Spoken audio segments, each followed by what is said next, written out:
Hello friends, स्वागत है आपका ऑनलाइन स्टडी आरएस में। आज हम पंच परमेश्वर कहानी पाठ का सार पढ़ेंगे। इसके लेखक हैं मुंशी प्रेमचंद जी। तो चलिए शुरू करते हैं। जुम्मन शेख अलगू चौधरी में गाढ़ी मित्रता थी। सांझे में खेती होती थी, कुछ लेन देन भी साझा था। एक को दूसरे पर अटल विश्वास था। जुम्मन जब हज करने गए तब वह अपना घर अलगू चौधरी को सौंप गए थे और अलगू चौधरी जब भी कहीं बाहर जाते तो जुम्मन पर अपना घर छोड़ देते थे। उनमें न खाने पीने का व्यवहार था, न धर्म का नाता था, बस विचार मिलते थे। मित्रता का मूल मंत्र भी तो यही है। जुम्मन शेख की एक बूढ़ी खाला थी जिसके पास थोड़ी सी मिल्कियत थी, परंतु उसके निकट संबंधियों में कोई भी उनका सगा न था। जुम्मन ने लंबे चौड़े वादे करके उसकी जमीन अपने नाम लिखवा दी। जब तक दान पत्र की रजिस्ट्री न हुई थी तब तक खाला का खूब आदर सत्कार किया गया। उन्हें स्वादिष्ट पदार्थ खिलाए गए, हलवे पुलाव की वर्षा की गई। पर रजिस्ट्री की मोहर ने इस खातिरदारी पर भी मानो मोहर लगा दी। जुम्मन की पत्नी करीमन रोटियों के साथ साथ कड़वी बातों के तेज तीखे सालन भी देने लगी। जुम्मन शेख भी निष्ठुर हो गए। अब बेचारी खाला जान को प्राय नित्य ऐसी बातें सुननी पड़ती थी। बुढ़िया न जाने कब तक जिएगी। 2-3 बीघे उसर क्या दे दिए, मानो मोल ले लिया। बघारी दाल के बिना रोटियां नहीं उतरती। जितना रुपया उसके पेट में झोंक चुके उतने में तो अब तक गांव मोल ले लेते। कुछ दिनों तक तो खाला जान ने सुना और सहा, परंतु अब सहन न हुआ। उसने जुम्मन शेख से शिकायत की। जुम्मन ने हाथ आई इतनी बड़ी दौलत को इतनी आसानी से खाला जान को लौटाना उचित न समझा। कुछ दिन तक तो ऐसे ही चलता रहा। एक दिन खाला ने जुम्मन से कहा, बेटा तुम्हारे साथ मेरा निर्वाह न होगा, मुझे रुपए दे दिया करो, मैं अपना पका खा लूंगी। जुम्मन ने गुस्से में कहा, रुपए क्या यहाँ फलते हैं? खाला ने शांत भाव से कहा, मुझे कुछ रूखा सूखा चाहिए भी कि नहीं? जुम्मन ने गुस्से में फिर कहा, तो कोई यह थोड़े ही समझता था कि तुम मौत से लड़के आई हो। खाला ने पंचायत करने की धमकी दी। जुम्मन हंसे। जिस तरह कोई शिकार हिरन को जाल की तरफ जाते देखकर मन ही मन हंसता है, वह बोला, हाँ करो पंचायत, जरूर करो पंचायत। मुझे भी यह रात दिन की खटपट पसंद नहीं। पंचायत में किसकी जीत होगी, इस विषय में जुम्मन को कुछ भी संदेह ना था।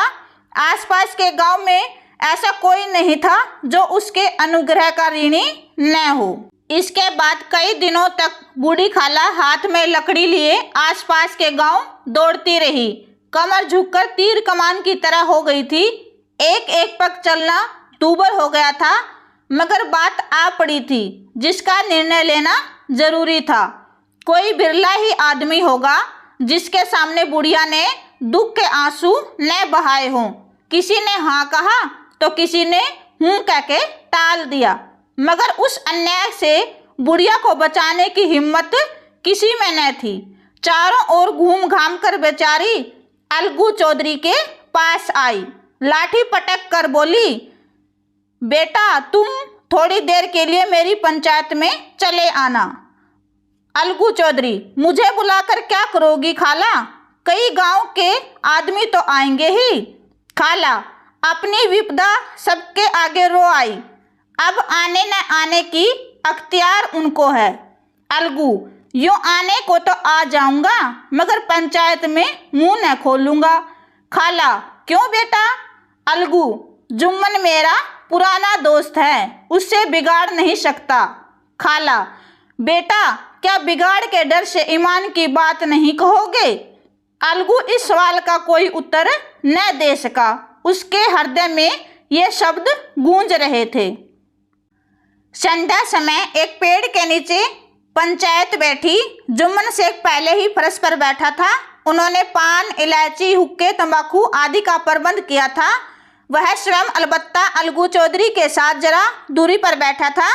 पंच लोग बैठ गए तो बूढ़ी खाला ने विनती की, पंचो, आज 3 साल हुए मैंने अपनी सारी जायदाद अपने भांजे जुम्मन शेख को लिख दी थी।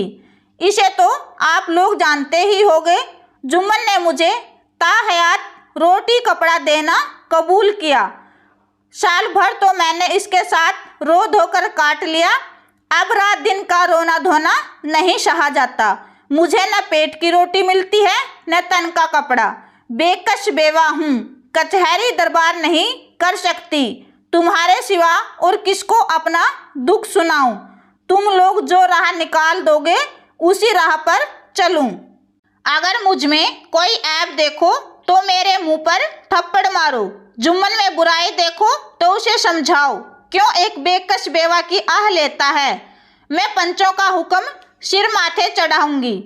पंचायत में जुम्मन से पूछा गया कि आप पंच किसे मानते हो। इस पर जुम्मन ने कहा, खाला जिसे चाहे पंच चुन ले। खाला ने कहा, मैं अलगू चौधरी को अपना पंच चुनती हूँ। वो जो न्याय देगा मुझे मान्य होगा। यह सुनकर जुम्मन शेख बहुत खुश हुए कि अब तो न्याय जुम्मन शेख की ओर ही होगा। परंतु कहा जाता है कि पंच के मुंह से जो न्याय होता है वह स्वयं परमेश्वर यानी कि ईश्वर के मुख से होता है। अलगू चौधरी बोले, शेख जुम्मन, जब काम पड़ा तब तुमने अपनी खाला का इस्तेमाल किया। देखो वैसे तो हम और तुम पुराने दोस्त हैं। तुमने हमारी मदद भी की और हम भी जो कुछ बन पड़ा तुम्हारी सेवा करते ही आए हैं। मगर इस वक्त तुम और खाला दोनों ही हमारी निगाह में बराबर हो। तुम्हें पंचों से जो कुछ भी कहना हो कहो। जुम्मन को विश्वास था कि अब तो बाजी उसी की है। अलगू तो जैसे ये सारी बातें पंचों के सामने दिखावे के लिए कह रहा है, इसलिए निश्चित होकर बोला, 3 साल हुए खाला जान ने अपनी जायदाद मेरे नाम कर दी थी। मैंने उन्हें ताहयात खाना कपड़ा देना कबूल किया था। खुदा गवाह है, मैंने अपनी खाला जान को कोई तकलीफ नहीं दी। मैं उन्हें अपनी माँ के समान समझता हूँ। उनकी खिदमत करना मेरा फर्ज है। मगर अब थोड़ी बहुत औरतों में अनबन हो गई तो इस पर मेरा क्या बस। खाला जान मुझसे माहवार खर्च मांगती है। जायदाद जितनी है वह पंचों से छिपी नहीं है। उससे इतना मुनाफा नहीं होता कि माहवार खर्च दे सकूं। इसके अलावा हिब्बानामे में माहवार खर्च का कोई जिक्र नहीं है। नहीं तो मैं भूलकर भी इस झमेले में न पड़ता। बस मैंने जो कहना था कह दिया। आगे पंचों का फैसला, चाहे जो करे। अलगू, जुम्मन, पंचों ने इस मामले पर विचार किया कि खाला जान को माहवार खर्च दिया जाए। खाला जान की जायदाद से इतना मुनाफा अवश्य होता है कि माहवार खर्च दिया जा सके। बस यही हमारा फैसला है। अगर जुम्मन को खर्च देना मंजूर न हो तो हिब्बानामा रद्द समझा जाए। यह सुनकर जुम्मन शेख सन्नाटे में आ गया। उस दिन के बाद दोनों मित्र शत्रु बन गए। अब जुम्मन शेख बदला लेने का अवसर ढूंढने लगा। संयोगवश अलगू चौधरी बैलों का जोड़ा ले आए थे। बैल बहुत सुंदर थे। अचानक दोनों बैलों में से एक बैल की मृत्यु हो गई। अब बस एक ही बैल बचा था। उसे भी अलगू चौधरी ने समझू साहू को उधार में बेच दिया। समझू साहू ने बैल से इतना अधिक काम लिया कि उसकी मृत्यु हो गई। अलगू चौधरी जब भी कभी बैल की कीमत मांगते तो वह टाल मटोल कर देता। एक दिन अलगू चौधरी की पत्नी समझू साहू के घर जाकर बैल की कीमत मांगने लगी तो समझू साहू की पत्नी ने मना कर दिया और गालियां देने लगी। तुमने हमें कैसा बैल दिया। माल से भरी गाड़ी खींचते खींचते रात भर में ही तुम्हारे बैल ने प्राण त्याग दिए। समझू साहू ने बैल की कीमत देने से मना कर दिया। अलगू चौधरी ने पंचायत बुलाई। फिर से वही पीपल का पेड़ जिसके नीचे कभी खाला जान ने पंचायत बुलाई थी, वही पंच लोग न्याय दिलाने के लिए बैठे। अलगू चौधरी से पूछा गया, भाई आप पंच किसे मानते हो? तो उन्होंने साफ शब्दों में कहा, समझू साहू जिसे चाहे पंच मान लें। समझू साहू ने जुम्मन शेख को ही पंच चुना। अब तो अलगू चौधरी को लगने लगा कि उसका पुराना दुश्मन जुम्मन शेख उसके पक्ष में न्याय नहीं करेगा। जुम्मन शेख भी उछल पड़ा। अब पुरानी दुश्मनी निकालने का समय आ गया। परंतु पंच के पद पर बैठते ही जुम्मन शेख की आत्मा से ऐसा न्याय निकला कि सब लोग हैरान रह गए।